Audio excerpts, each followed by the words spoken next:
tarde, meus alunos, minhas alunas. A aula é sobre processo de conhecimento, especificamente falando do procedimento comum. A nova sistemática do Código trouxe algumas etapas do procedimento comum importantíssimas para a nossa compreensão.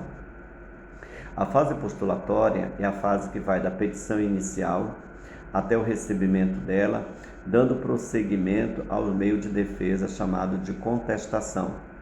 Bem, vale lembrar, se na contestação o contestante apresentar preliminares que são relevantes para a análise do processo ou para o andamento do processo, então o juiz deverá analisá-las de forma muito cautelosa para saber se há algum momento ele poderá decidir já daquele feito. Lembrando que esta fase em que há preliminares é chamada de providências preliminares. Essa fase das providências preliminares poderá ou não aparecer no processo, né?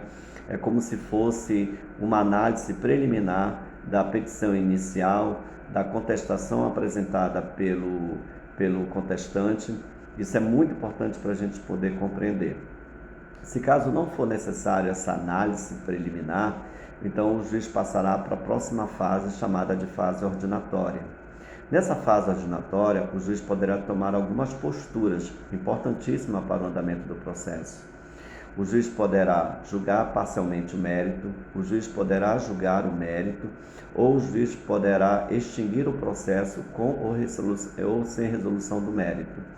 Essa fase ordinatória é uma fase que vai preparar o processo para a fase seguinte, ou para a etapa seguinte, chamada de fase instrutória.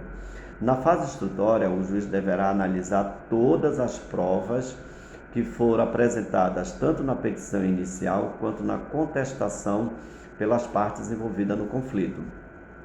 Essa análise é feita na fase instrutória para que o juiz tenha uma convicção futura para decidir da causa.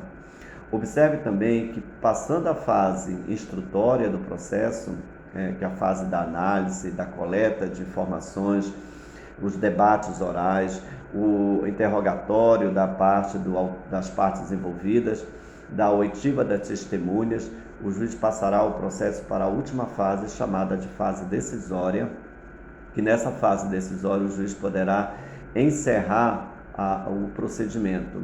Encerrando o procedimento através da sentença, né, é importante que a gente observe que sucede uma outra fase chamada de fase de liquidação, caso a sentença seja ilíquida, e posteriormente a fase de cumprimento.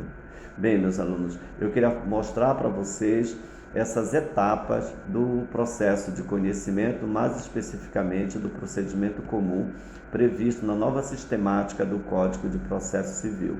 Muito obrigado, uma boa tarde a todos.